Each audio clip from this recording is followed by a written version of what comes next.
This episode is brought to you by Absolute Landscapes. Absolute Landscapes is a landscape maintenance company that focuses heavily on commercial property maintenance. Call today for information about the services we provide and how we can best help you. 803-427-5944. But yeah, man, it's a great little software. Carlos, I don't know if because of our time today, I don't know if we're going to get maybe like to the martial arts stuff, which I definitely want to hear about. Yeah. We'll just kind of like see how it flows and where it goes. I think probably maybe where we should start is if you just kind of want to introduce yourself and give a background on what you have going on, and I know we talked about some couple things last time. If you just want to kind of bring up just like a little conversation about yourself, introduction, because if I try to do it, man, I'm gonna leave something out. I know I will. Nah. Yeah. Well, there's definitely a lot to cover, but yeah. So first of all, man, Cody, I just want to say thank you for having me on your podcast here. I really appreciate that, inviting me as a guest here. So first and foremost, man, thank you for giving me this opportunity to share my story, man. And that's what I'm here to do, man, because I like sharing my story because there's a lot of pain and suffering involved in my story. And so my mission kind of like right now is to help people that are in that pain and suffering, and let them know that there is there is light at the end of that tunnel, that where they're at right now, they don't need to stay in this pain and suffering. Like, it's okay to be there, feel that, but that's not the end all be all right there. It's all about taking those actionable steps forward. But, so a little bit about me, we'll start this off, man. I'm living in Brazil right now. I'm in Brazil. So, but I'm originally from, Virginia Beach, Virginia. I grew up there, went to elementary school there, middle school there, high school there. And that's basically where I grew up, was on the East Coast of the United States. Both of my parents, I'm Filipino descent. So, I'm first generation Filipino. My parents immigrated over from, the Philippines, to the United States. I don't know what year, but, that's how I got into the United States, which I'm very grateful for, being able to grow up there and be educated in the United States. My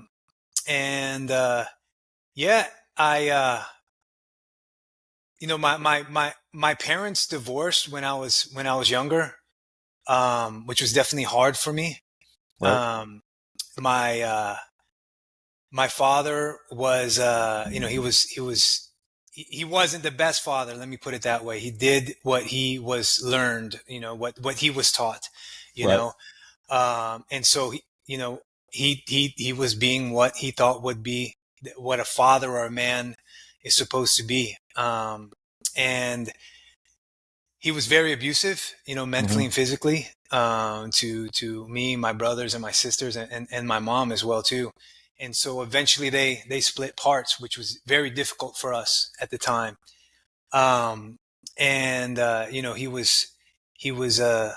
He was into a lot of drugs and alcohol. He had a lot of vices, man. He had a lot of vices, and at that point he was like my male role model, So, I started walking in that same path as my father, because that's what I knew. That's what I knew a man to be. That's what I knew a father to be, was this man, So I started walking in those and having those same vices as well too. And the notch turned up in those vices, alcohol, drugs, and things like that, once he left, because he wasn't there anymore. He was in the picture, and he kind of like, he just left, to be honest with you. He wasn't there through my teenage years. They separated when I was about 12 or 13. So, as we know, those teenage years are really rough. Right. They're really tough times. This is when you're trying to find yourself, trying to find where you belong. And, I didn't have that male role model there, And so from what I knew of a male role model, that's where I started stepping into, which was, the drugs, the alcohol, and finding that male role model. I found that in the wrong influences. I started doing the wrong things, and it ended up me having a really difficult teenage and almost up into my early 20s, was very rough for me. Yep. I was in and out of incarceration from this time because of all the things that have to do with drugs, alcohol, and those vices. So I was really struggling with that.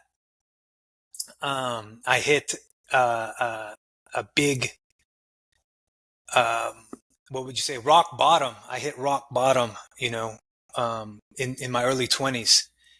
And as the saying goes, once you hit rock bottom, you have nowhere to look but up, just make sure That's you right. land on your back. Yeah. And fortunately I did. I landed on my back. And it wasn't just like, I'm climbing out of rock bottom. I'm going straight up to the top. It wasn't like that. It was like, it was one of these, but I know where I didn't want to end up. Right. I knew the man that I didn't want to be, and so every day was a struggle, but I was taking a step in that direction of the man that I wanted to be. And there was a Hmm. lot of ups, there was a lot more downs, Right. but just like a pie graph, it was like it was a constant going up, you know what I mean? And I'm Hmm. still there. I think it's I'm still in that journey, that journey never ends, you never arrive at the end is what I'm thinking. You don't arrive there, because once you feel For you sure. arrived, you stop growing, you stop progressing. Yep. Just like martial arts, man, you reach that black belt, you're still climbing to the top. There's more levels in that. There's always going That's to be right. another level, and yeah, and the thing that saved my life was martial arts, Hmm. was martial arts and things like that. And just that's really was my biggest point of really self-development, was when I get into martial arts and started doing things, to really increase my energy, my body. Hmm. Body and mind is that's what it's all about in spirit, in martial arts, and Right. that's where I really started to kind of find who I was. Of course, there were still a lot of ups and downs there, because I still didn't know how to be a man or a father, and that's a whole Hmm. different story. But I was starting to find out what I needed to do, to increase my spirit, to increase myself, to take care of myself, to take care of my body, my mind, and my spirit through martial arts. And um, I trained a couple. I did, Taekwondo. I did Kung Fu, but something that really stuck to me was Brazilian Jiu Jitsu, which I started Hmm. in 2005. 2005, um, and which brought me to Brazil, which is where I Hmm. live now. Which is where I live now. So there's a lot in between that, for sure. Yeah. There's a lot of failed relationships. There's other parts in there where I did hit rock bottom a couple more times after that. Hmm. Um, but I don't know where else we want to take it, but that's the gist of the beginning there. Yeah. Yeah. There's a lot to unpack there, man, for sure. Um, so you say that martial arts is what changed your life, like getting Yeah. into martial arts. And I'm curious about that, because did you feel that you had some channel for that energy to put that energy into, or was it that you felt like martial arts brought the best out of you? Because I'll just tell you, man, and I know you know this way better than I do, but there's almost nothing that will humble you and teach you confidence at the same time the way martial arts will. I mean, Yes. it's crazy. So I'm curious to get, like, when you say it saved your life, what do you think it was about it? Was it just the constant uh uh what, not competition, but the constant struggle of it, the constant, like, growing of it? What do you, when you say it changed, like it saved your life, martial arts specifically? Yeah. You know what? I think you kind of touched on a lot of things there that I can definitely resonate with. And when I say like martial arts saved my life, one thing that I noticed, and my mother always used to tell me, is like when I was active in doing sports, Mm-hmm. that's when I was at my best. When I was playing football, on going in high school, I was playing football. I was not in the streets hanging out. I was not doing drugs. I really loved football. Mm-hmm.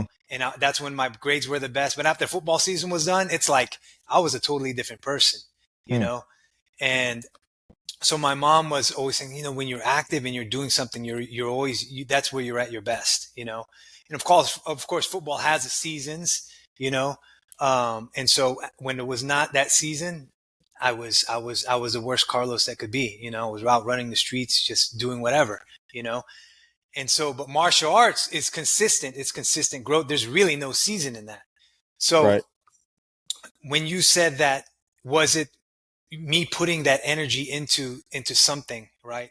Mm-hmm. That's one of them. I had so much energy as a kid, you know, and I had to expend that energy, whether it be in sports or expending it doing something negative, something positive or something like there was just energy. I'd be doing something, and whether it was something positive, like pouring it into a sport, into martial arts and improving myself, or whether being the best thief or the best, Right. show off or something like that I could pour my energy into that. It was Mm-hmm. always like that for me. So that was definitely one. It was a positive outlet to let go of that energy I have, and as men and as boys, we have that energy, we have to release that, and so that's very important. So that's one aspect.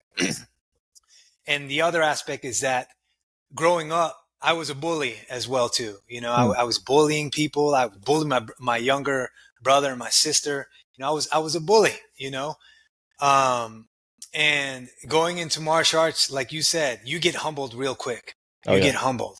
You know, and that was something that was one hard for me to accept, Mm-hmm. but it was a growing process. It was like, yes, you know, this is, you're going to get humbled. You're going to walk in there with an ego.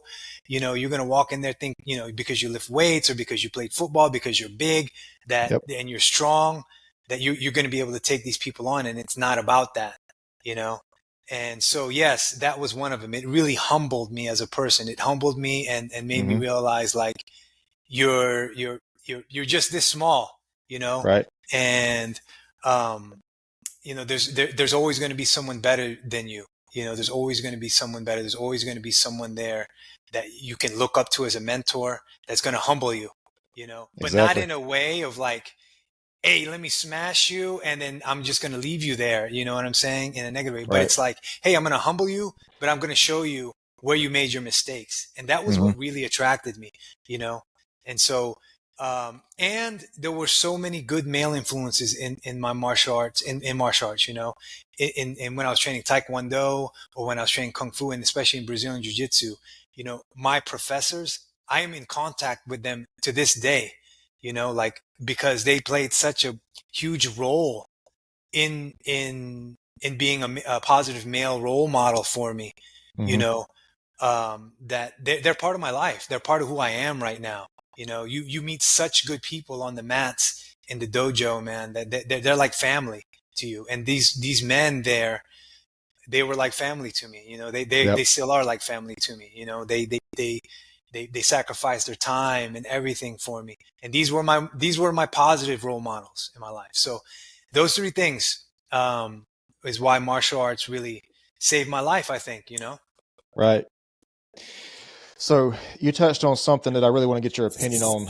Um, when we talk about this, like this avenue for this energy for I guess for men specifically, because I don't know how this affects women, but it's like if a man, the way I feel like is that if a man doesn't have an avenue for that to put his that wherever that whether it's drive or energy or something into something productive, it's very easy for them to take that energy or drive into something negative.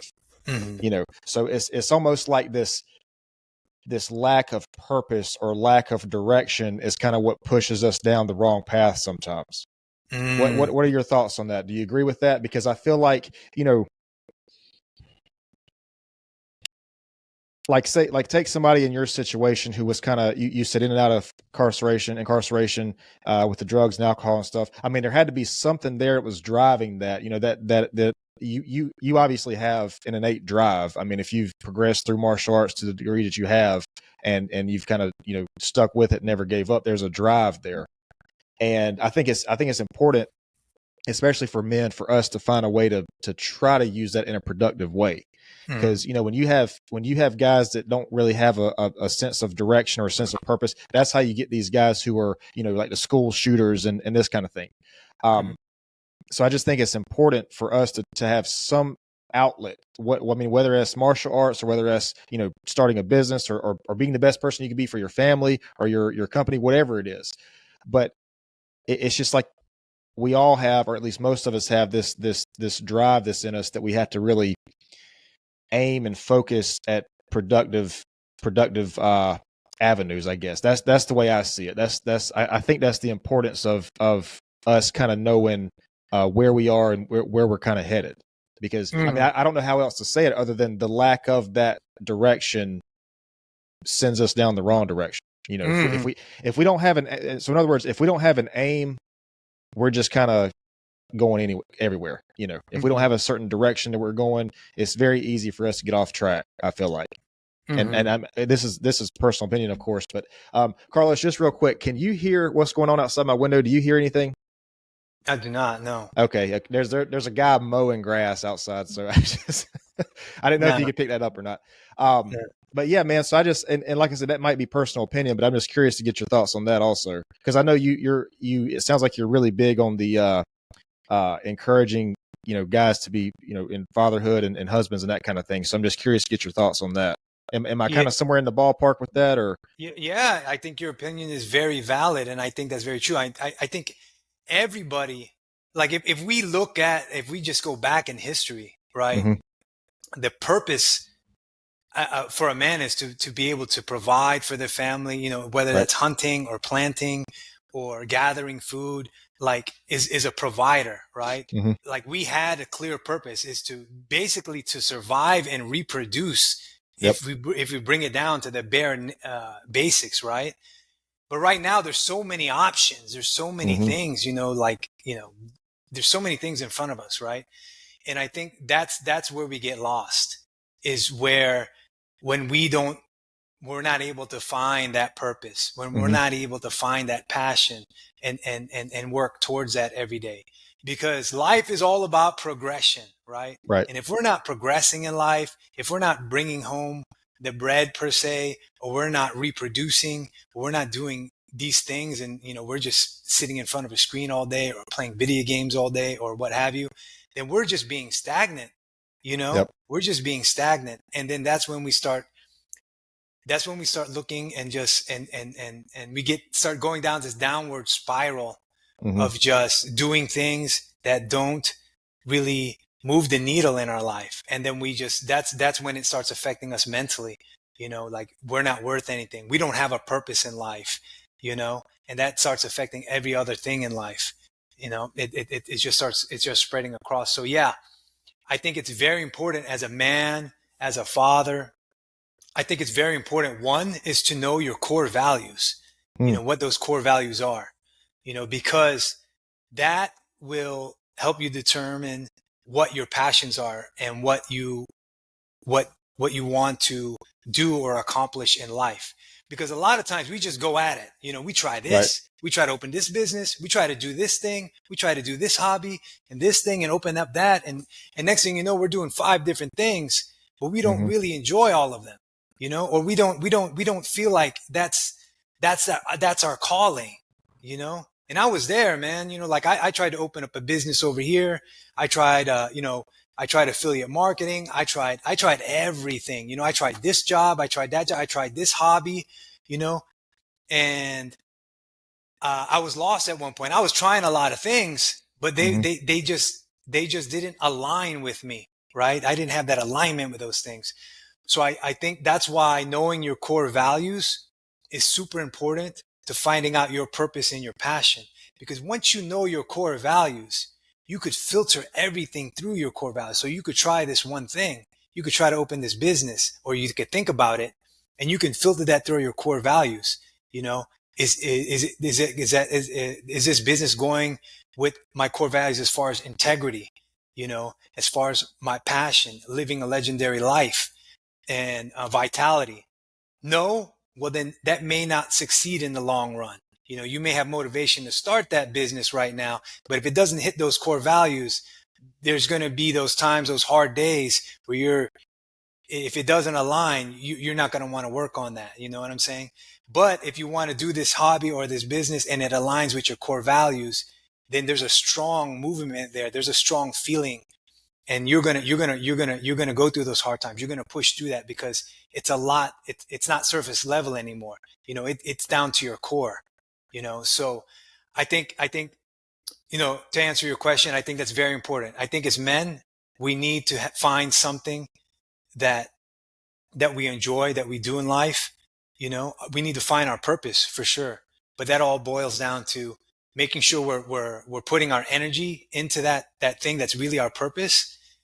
And to find that purpose, to find that energy, is really knowing your core values. Knowing who you are at the core will point you in the right direction. Otherwise, like you said, you're just trying everything. You're just doing everything. You know what I mean? You're like wandering the world, just following your nose. But once you know your core values, you have more clarity of where to go. That makes sense. Yeah, Carlos, you hit that right on I mean, that was right on the head, man. I had to mute my mic because this guy is literally like right beside my window right here mowing. He's almost finished though, so I'm gonna be in and out of mute for a second. Sure. But yeah, man, I think you're dead on with that. And you talk about core values and kind of where you want to be. If you don't have values or core values for yourself, or even a sense of direction for yourself, it's going to be easy for your direction to be influenced by the world around you. Whether it's a family or friends or whoever. And to be honest, these might not be positive influences for you. If you don't have a sense of your own self, like you were talking about, of your own values, you're going to have values that are given to you by other people. It's just like how you were talking about. You didn't have the ideal male role model. So for a little while there, you kind of just did what you thought was the way it was supposed to be. And so, yeah, I think you're dead on with that. Are you doing anything these days currently? Like, do you have a coaching system, or do you do things these days that you've kind of taken these things that you've learned and you're helping out other people? I feel like you told me that, but I may be mistaken on that. Yeah. So Okay. I am. Thanks for asking. And you're right, man. Like, I just want to go back before I go into that, but like, yeah, knowing your core values and working on those and not being influenced from the outside and just really working on yourself. That's when you really get to define who you authentically are. And I think that's very important, because some people are walking this earth and, there's somebody at work, but then they're also a different person at home. They are not their authentic self. And this plays a big part in people's and the purpose of their life. This gets kind of confusing. You're someone here at home, and then you're someone there at work, or because you don't like what you do, or you got to put on a different face or a different mask there. So you're not really being your authentic self.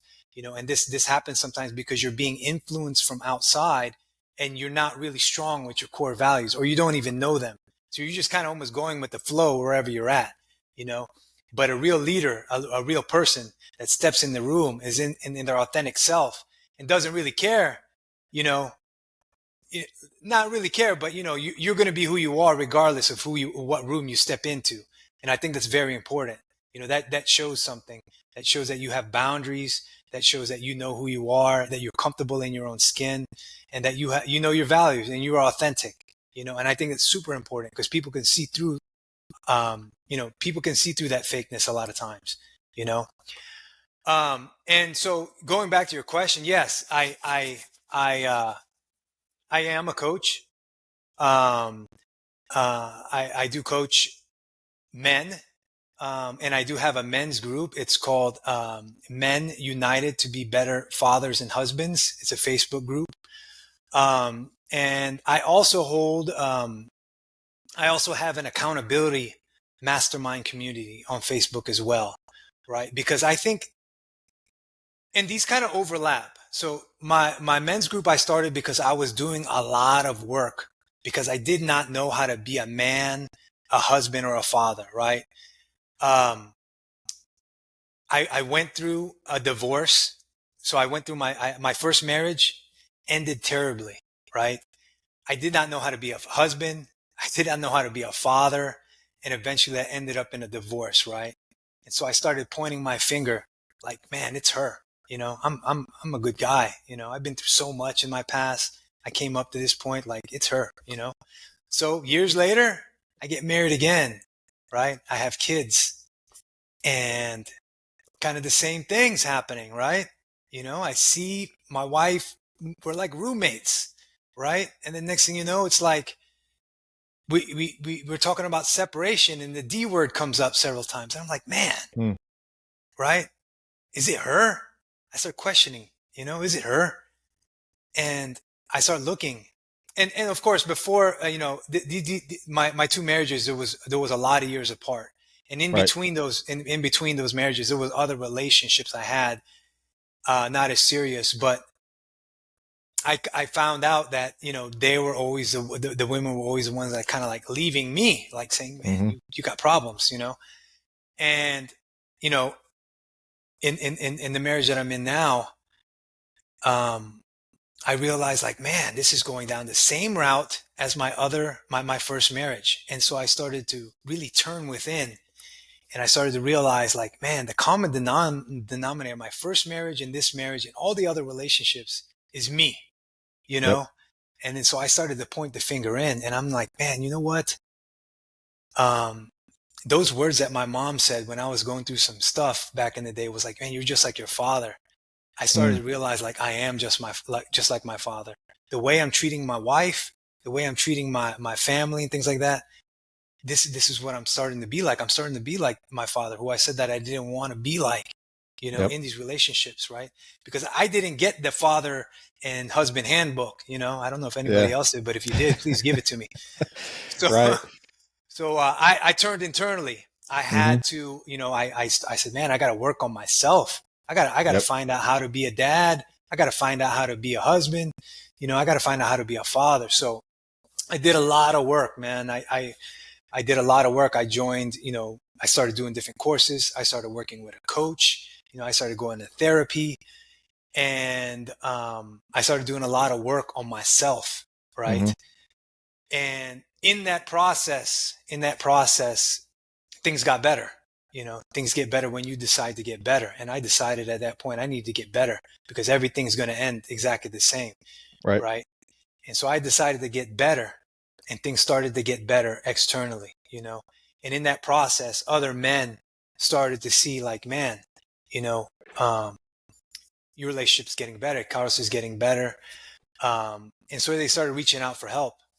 Mm-hmm. And so I started helping, obviously. I started serving other men. And this is when the whole coaching thing came up is like, man, I can actually, I love this job. I love this type of work. Yep. I'm very passionate about it, helping other people, serving others. What more passionate job can you find than serving others in a way that really affects their lives, affects their Mm-hmm. relationships and changes things generations on. You know what I mean? And Mm-hmm. so I started really coaching men. I started coaching men and helping them out with their problems, not just in the relationships, but just how to be a better man, a better father, how to be a better man than you were yesterday. Right. Basically, that's it. You know what I mean? Because if we can be 1% better every single day in 365 days in a year, you're going to be a totally different person, right? So For sure. that was my goal, is just if you continue to be a better person, then Mm-hmm. that's going to raise the elevation in every aspect of your life. If you work on your health and fitness, you work on your personal development, that's going to help you out in your relationship. That's going to help you out in your relationship with your kids. That's going to help you out be a better leader in your business or be a better employee. So it's all about just being better. And so that's what I help men doing. Right. And so Carlos, that's, that's. yeah. I'm sorry, I didn't mean to cut you off. I was just going to say I wanted to see something really quick. Because you hit on something that I think is very important, man, which is the accountability, which Mm-hmm.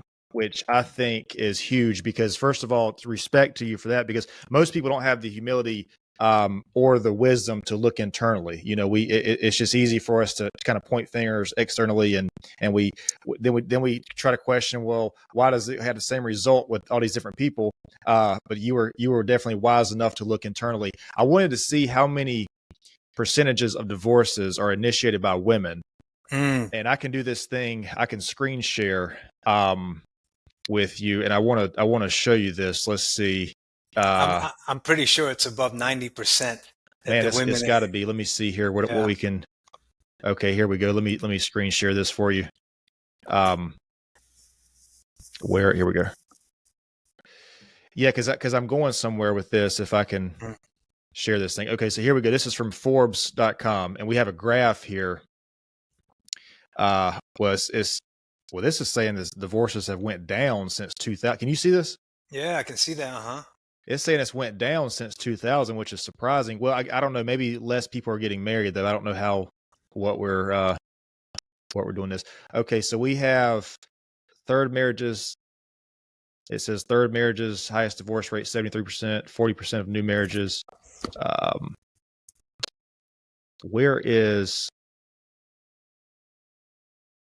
does it say men or women? Let's see here. Okay, well, per Forbes, the lack of commitment is the biggest reason for divorce, Mm-hmm. followed by infidelity, which is makes a lot of sense. Okay, this thing has a lot of. It has everything except the gender. Like it has every. Yeah. You know, Okay, here we go.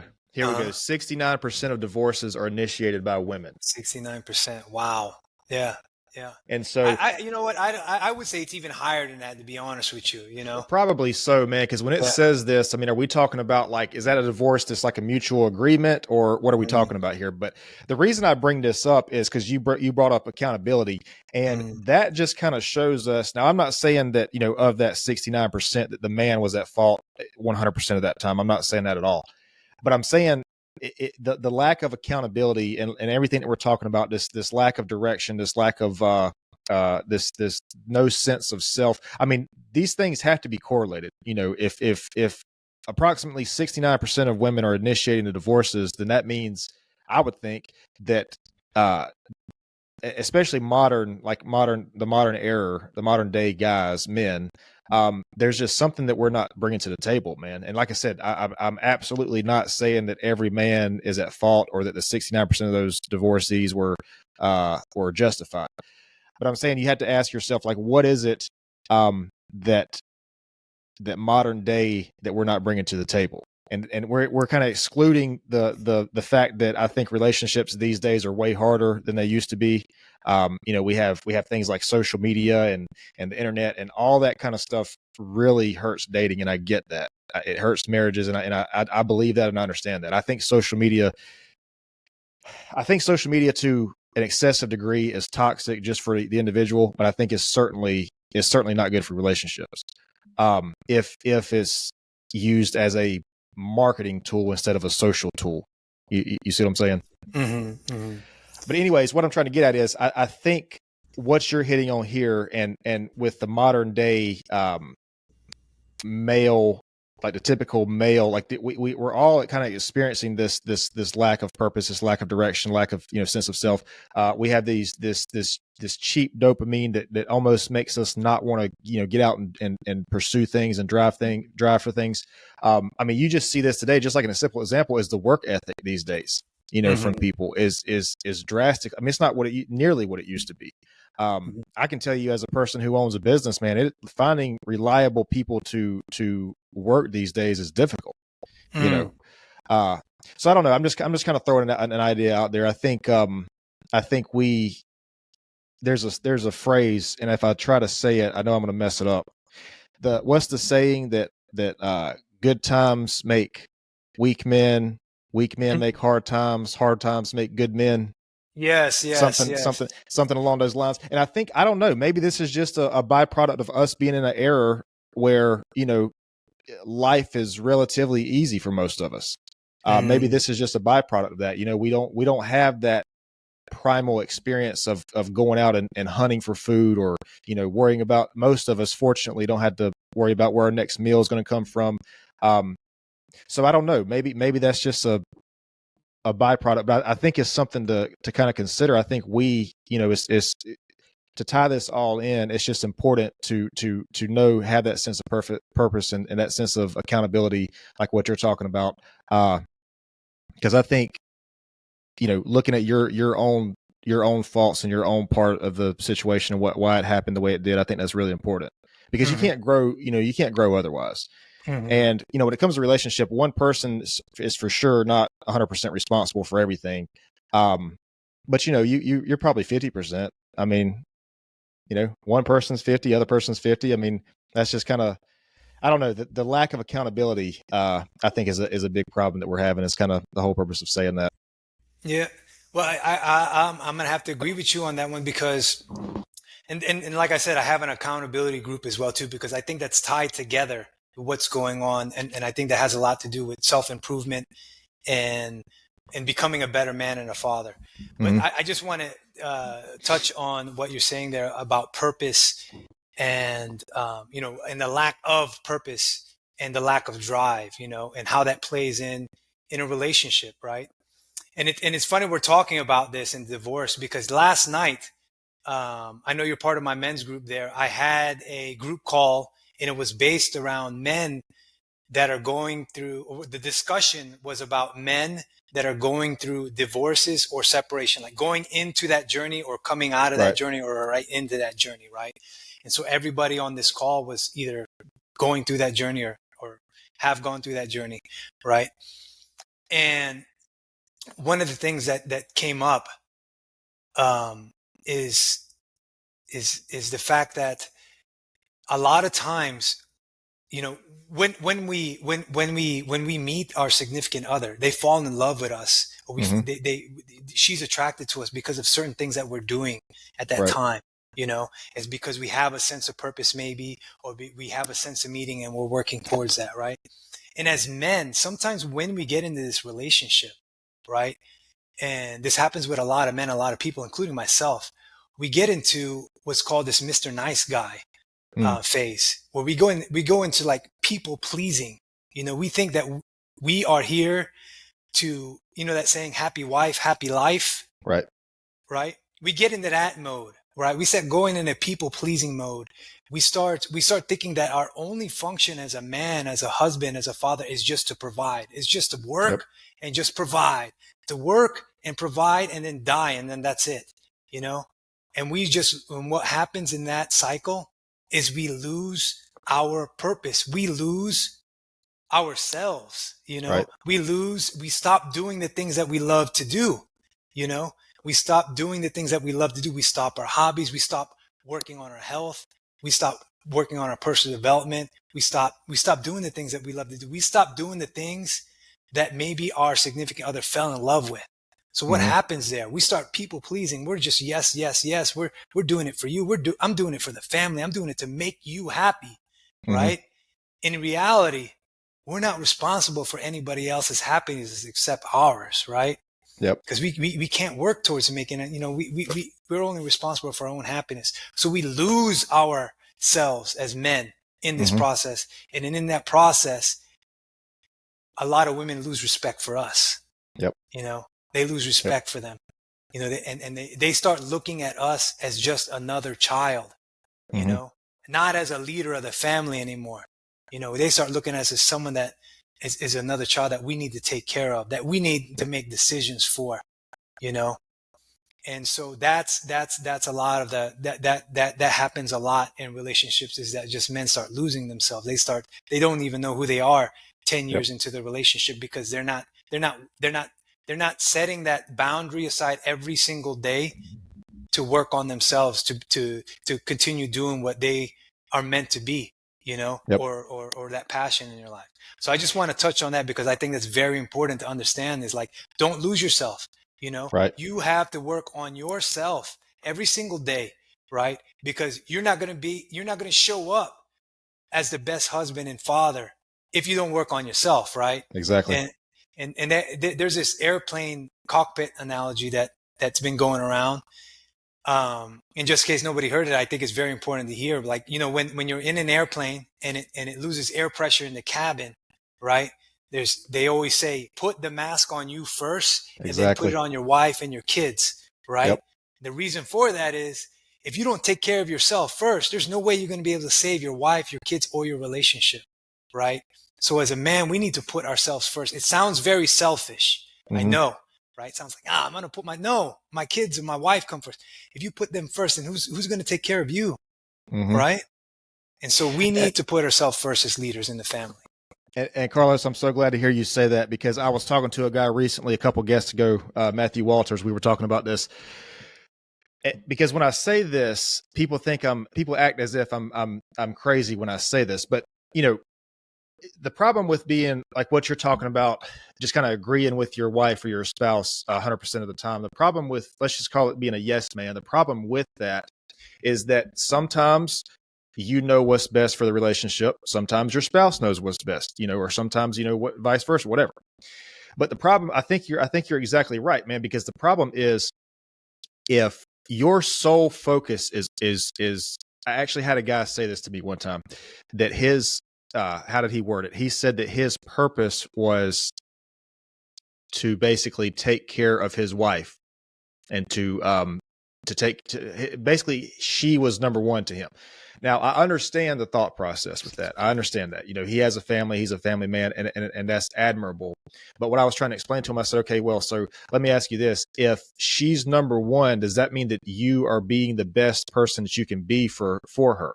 Because if you can't give the best version of you to that person, is she really, you have to ask yourself, is she really number one? You know, and you're right. It does sound selfish. Like, it sounds selfish to say, well, I want to work on myself so that I am the best version of me, so I can give that best version of me to the person that I love.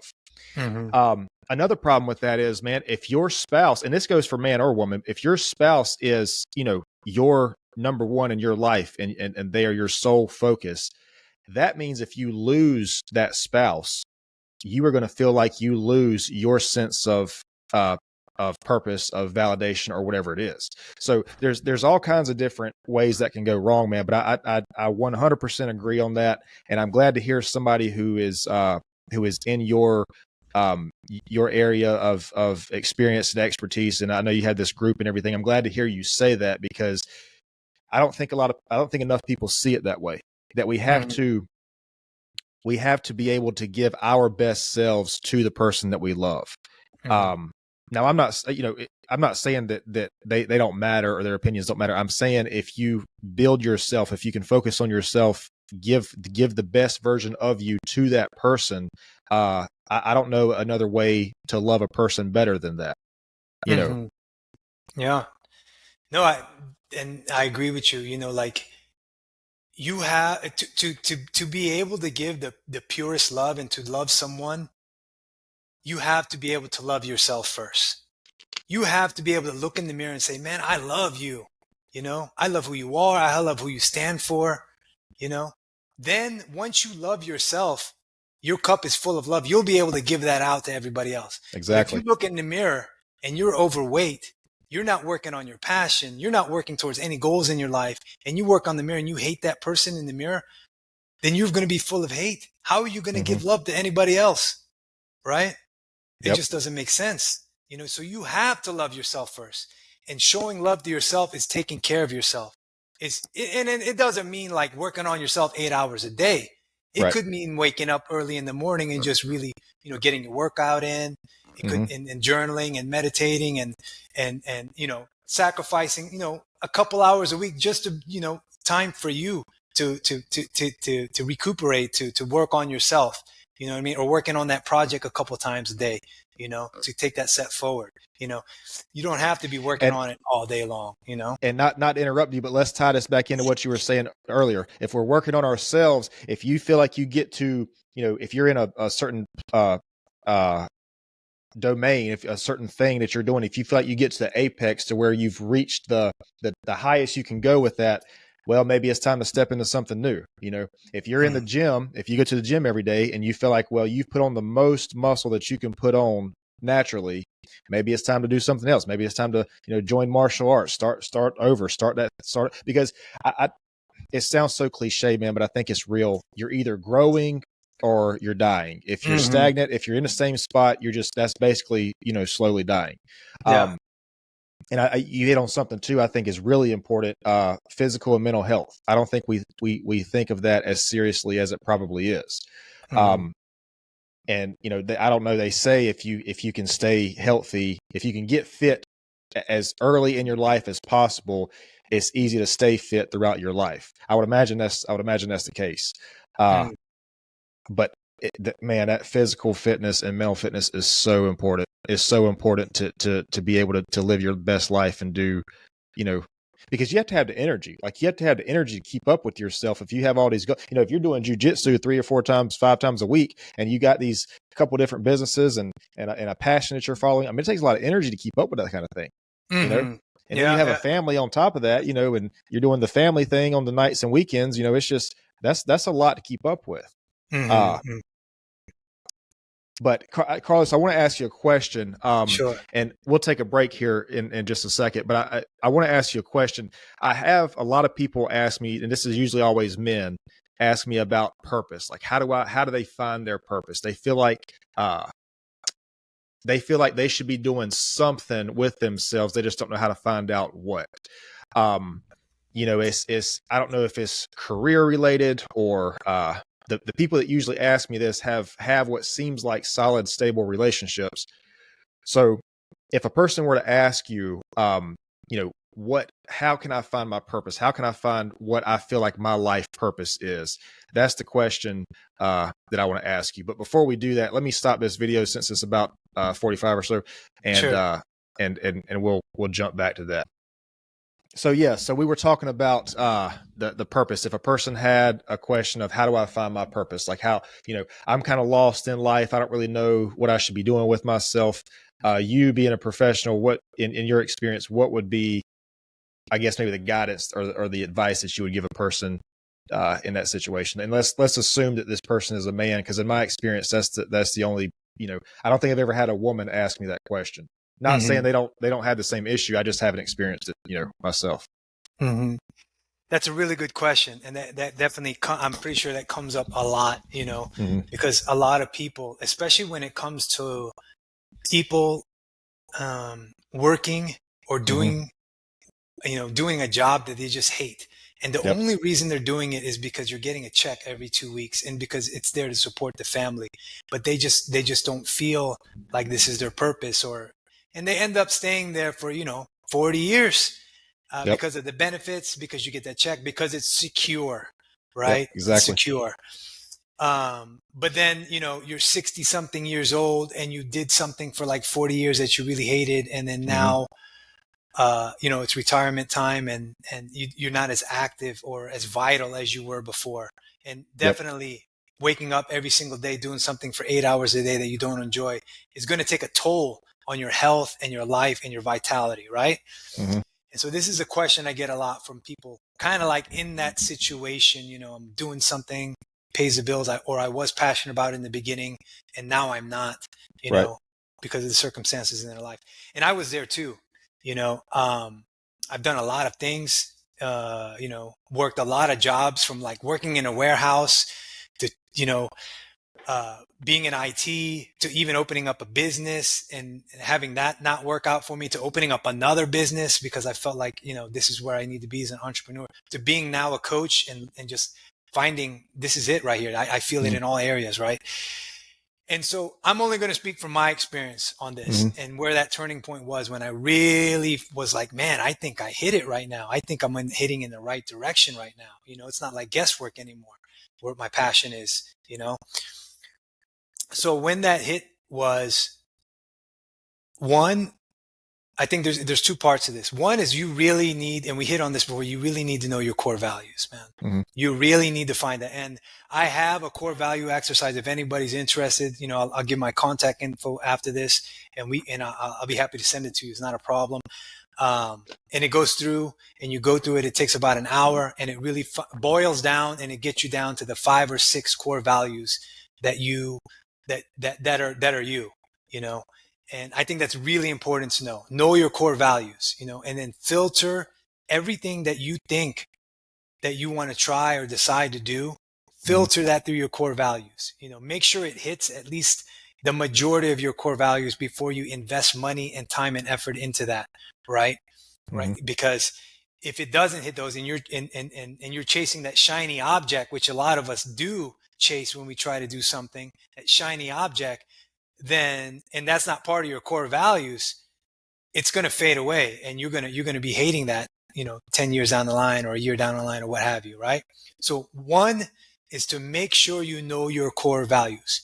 Do an exercise, find that out, talk to somebody that can walk you through getting those core values and knowing what they are, and then filtering everything through those core values, right? So that was a turning point for me. When I found out what my core values are, I was like, man, this is why that business failed. If I filtered it through my core values, and I should have turned this off. Let me turn that off. No, you're good.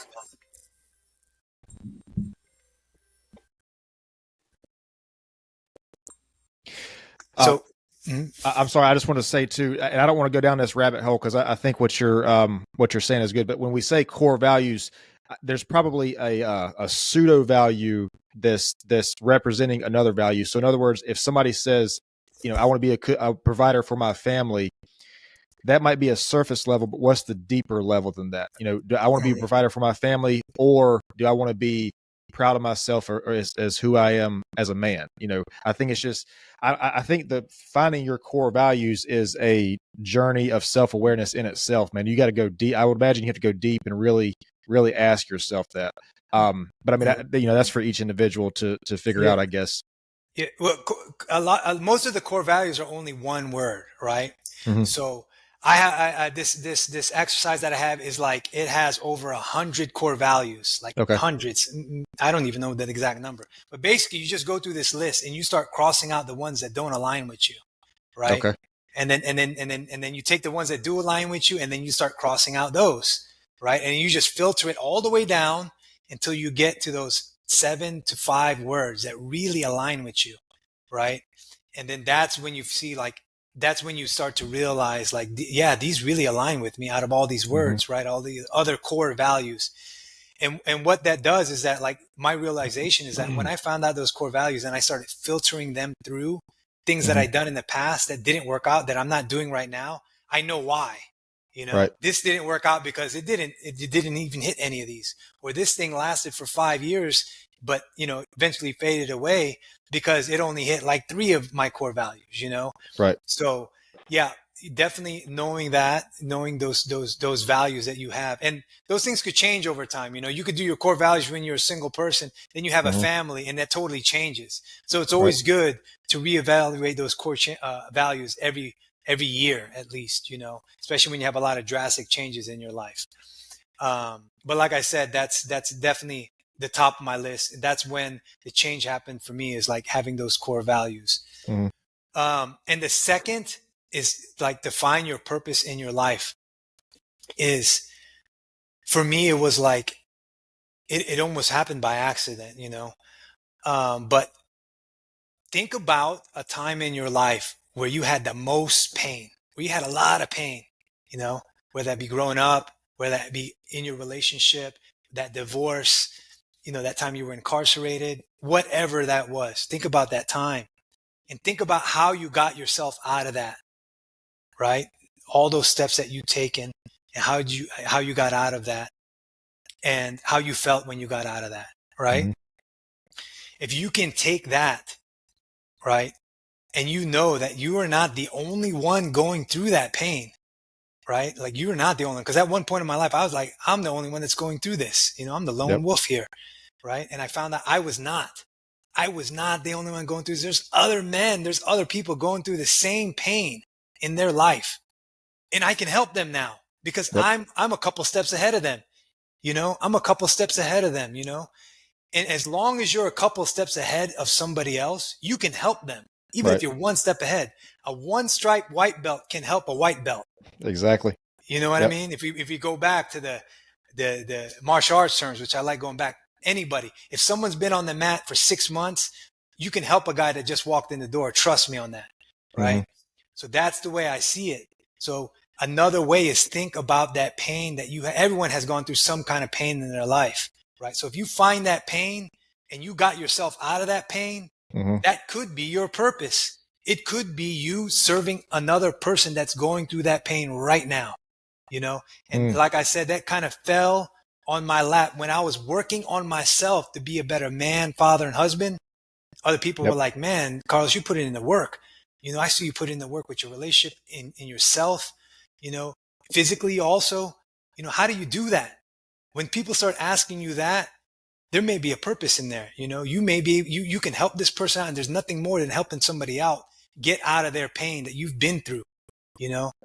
And so that's another way, you know, that is another way. And the thing is, I filtered that through my core values. I was like, man, that hit every spot. Right? That hit every spot in my core values. And so now I'm helping people get out of their pain, that pain that I once felt, you know? So core values, think about that pain you went through in your life. How did you get out of that pain? Make a process out of that, build some frameworks around it, and then find out who's going through that pain and see if you could help them, you know? And I'm not saying like go in there and start charging them, you know, like help them with no expectations but to get them out of that pain, right? And then once you give and not wanting to receive, you know, it'll come back to you. It will. Trust me, you know, it'll come back to you. That's how the world works. You know, you give what you want to receive. And I was giving out.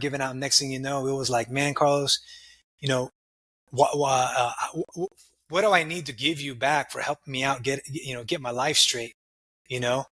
And at first I wasn't accepting anything, but like, it's like, you know, I could actually get paid for this. I could actually support my family doing this thing that I'm doing right now. And I would love it, you know? And then I started figuring that out, you know? So I love that, man. First of all, following that philosophy lets you know who you are because you're finding out your core values. But then you mentioned something, and as you were saying this, I got chills because I've never had this realization before. But well, I mean, I've heard of it, but I've never thought about it this way. If you can give a meaning to the pain that you're going through, you know, if you could have, you know, whatever this painful thing is, if you can assign a meaning to it, like there's a reason for this. I don't know if you've probably heard of the book, Man's Search for Meaning, Viktor Frankl. Yes. He was a Holocaust survivor. Yes.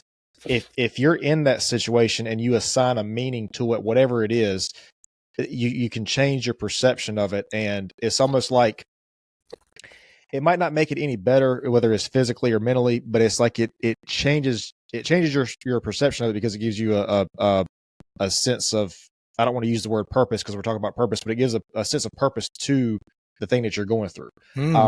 And so like what you're saying as somebody in that situation can take that experience and help somebody else in that situation. Cause I mean, I think back over like to the times in my life where I feel like would be, you know, the most painful.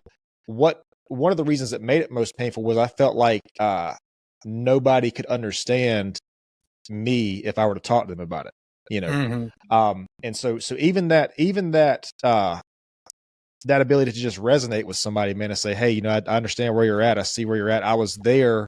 I'm now here, and you can do the same thing.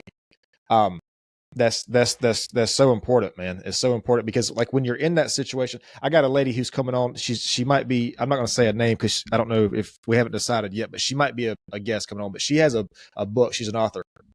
And she says that she brought up a good point. She says that,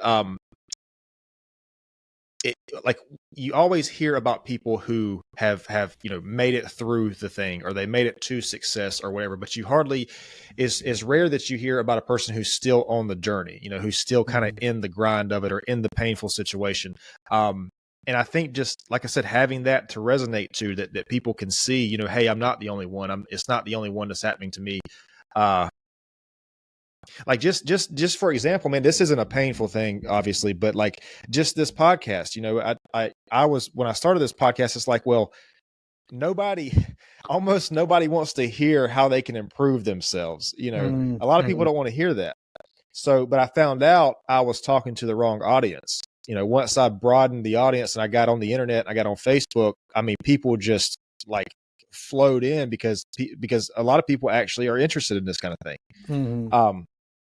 So I love that, man. I love, that's a great answer to that. And I appreciate that. Carlos, I know we're just about 20 minutes or so before you have to head out. do you want to promote your company or your business or a website or anything? Because I don't want to leave this part out. I want to make sure we have time for this. Yeah, sure. You know what? I'm going to give my website out here first because from there, you'll be able to get to me on social media. You'll be able to contact me, right? But it's everythingIsInternalWork.com. Hmm. Okay.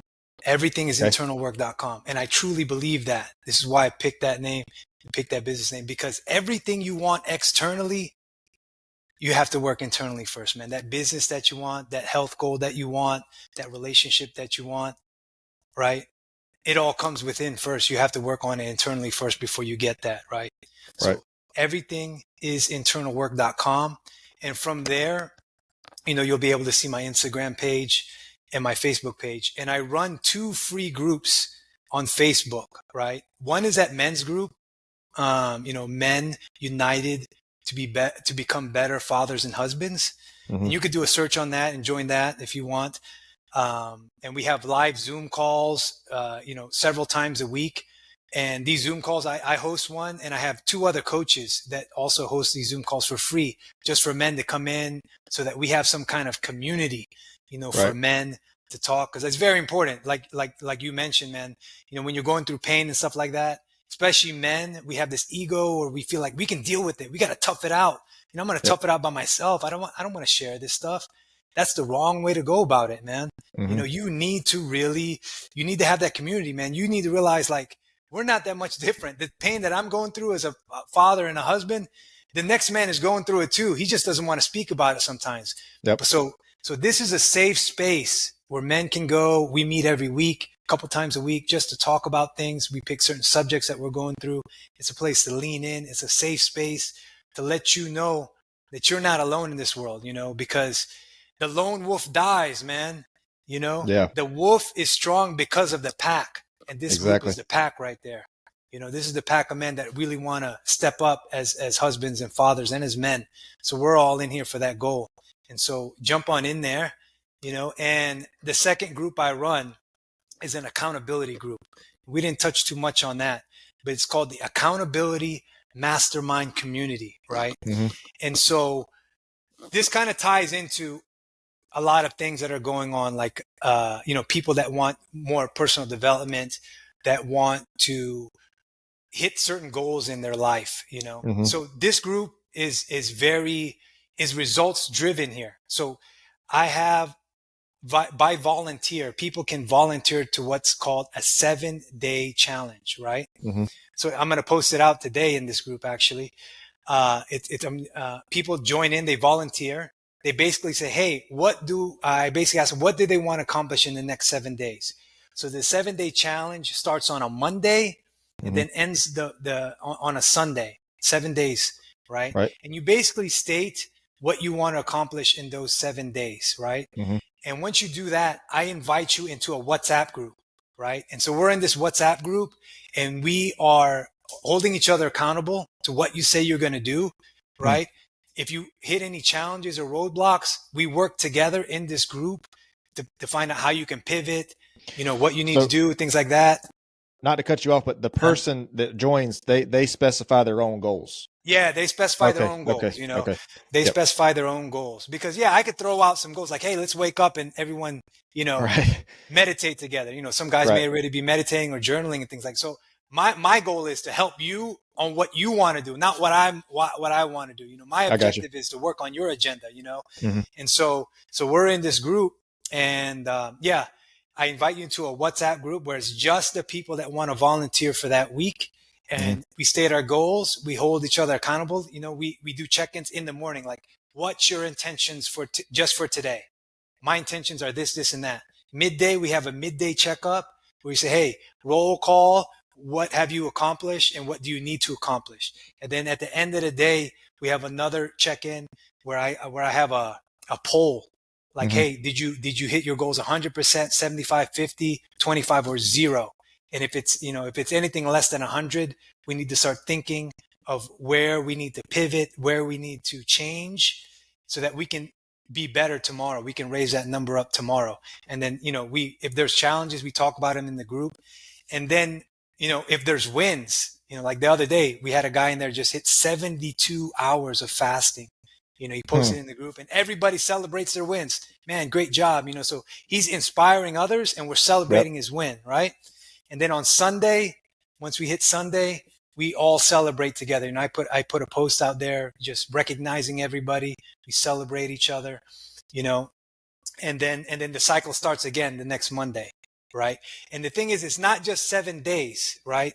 So it could be a goal that you have for the next 6 months or even Right. a month or a year. But we break it down. It's just that 1 week in those 7 Hmm. days and then daily actionable steps every single day. You know what I mean? And it recycles through. And everyone in the group is the only rule to be in this WhatsApp group Hmm. is that you need to participate. There's no one there sitting in the sidelines in this group. Exactly. You Yep. know, you decide to join. If after Tuesday, like we start Monday, if you did not state what you're in there to do by Tuesday night, I'm kicking you out because you can Mm. sit on the sidelines and watch us in the public Facebook group. You can see Yep. it there. You can sit on the sidelines and maybe you're not ready to start or whatever. That's cool. I understand. You're welcome to jump in the next week, but everyone in that group is just people that are taking action every single day because it's about results. So Yep. that's the accountability mastermind community. So if you guys are interested in that, definitely jump on that. I'm actually interested in that. If you could send me some information on that, Yeah, I would really appreciate that. I'll send you Um, the link. Yeah, yeah, that sounds like something I want to be involved in, man. Uh, but Carlos, so first of all, I appreciate what you're doing, man. You like what the voice that you're trying to be and what you're trying to do with these guys. You know, we would be surprised. Well, maybe not you, because I think you've kind of seen with your own experience and the people that you work with.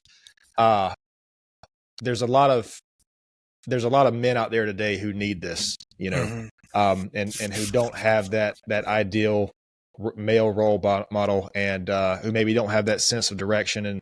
And I think it's admirable what you're doing with these Facebook groups, and you know, your coaching business, and I think those kind of things really are really going to inspire and help people. And I do appreciate that. I appreciate you coming on here, and I appreciate you being the same person on and off camera. I know I told you that on the break, but that authenticity, man, is huge. And I can tell you're very passionate about what you do. I do have maybe a couple things I want to ask you just in closing. sure. So if you can kind of think back to, you know, maybe before you started the martial arts, or before you know, kind of got your life together, I guess, when you were, you know, in and out of jail, and the drugs and alcohol and all that thing. If you can think back to then, if you being the person that you are now, what do you think you would say to that younger Carlos, that person who was hmm kind of lost and, you know, no direction, and maybe even younger than that? Maybe, I think you said your dad left at 12 or 13 it was. Yes. So maybe even then, you know, maybe that anywhere from 12 to 20-year-old Carlos, if you could give that person a message, or maybe somebody in that same situation. That's a great question, man. What would I tell my younger self is basically what I'm hearing in that question. Mm-hmm. You know, if I had a time machine and I went back and you know and was able to talk to my younger self, the thing that sticks out of my head here is that everything happens for a purpose. You know, Mm. keep on taking the next best step. Everything happens for a purpose. You know, because when we're in the heat, you know, like when things are just going wrong, that's all you could think about. It's like, man, it's my life sucks, or why is this happening to me?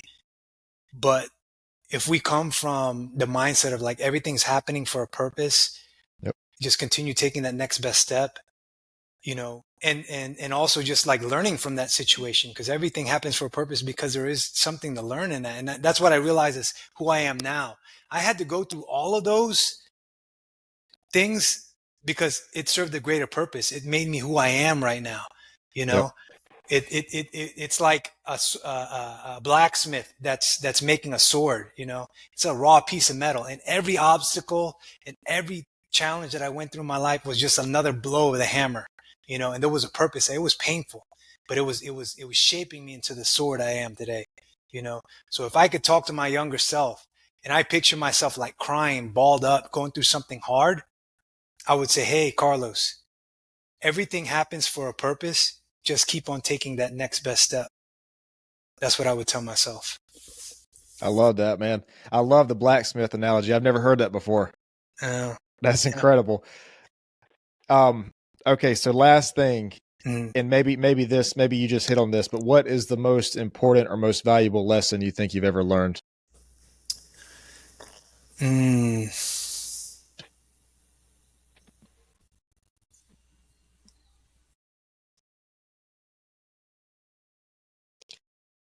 Wow, there's so many. There's so many.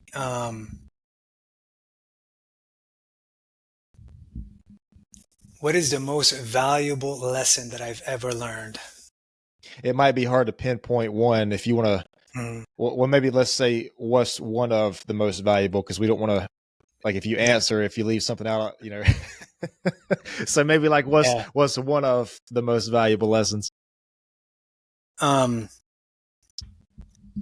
I don't know why, but this definitely keeps on sticking out of my head. And my mom used to say this to me all the time. And it's very cliche, you Mm-hmm. know. It's a very cliche saying, but there is light at the end of the tunnel. You know, there is light at the end of the tunnel. And I know it's very cliche. Everyone throws that around, but when you're in that dark spot in life, when you're very, when you're in that dark spot and you're in that pain, and it just looks like there's nowhere else to go, like you're stuck in there. Mm-hmm. Like, just look for that light. You know, you're gonna find it if you look for it. You know, you're gonna find that light at the end of the tunnel if you decide to look for it. And we all have that choice, right? And so it's very cliche, like I said, but yes, if you are in that dark spot in life right now, right, look for the light. Look for that Mm-hmm. light, because you can look for that light, but you're concentrating on what's bad right now. You're concentrating on the dark spots, right? It's just like saying, hey, I want you to think of the big fat elephant in the room right now, big fat pink elephant in your room, right? And if I were to say that, what are you thinking? What are you thinking about? Exactly. Yeah, exactly.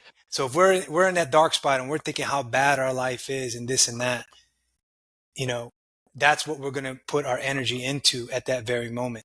But if we Mm-hmm. can see just a glimmer of light, you know, then that may be what we need at that time to start taking that next step forward. That's beautiful, man. Love that. Yeah, Carlos, I know you got to get out of here. We'll have to do this again, man, because for sure. I wanted to I wanted to get with you about like your journey of jujitsu and martial arts, man, and get into some, get your thoughts on discipline and all this kind of thing, because I feel like you have a lot to say about that. Yeah, You yeah. And know, that's exactly what this accountability group's about, build accountability, discipline, and follow through. But yeah, let's schedule that. I really enjoyed this time here, and let's definitely do it again. okay. Well, hey, man, I appreciate it. I'm gonna stop this recording right here. Yep. And I'll explain to you how this works with the upload. But I do appreciate your time, man. Appreciate you too, man.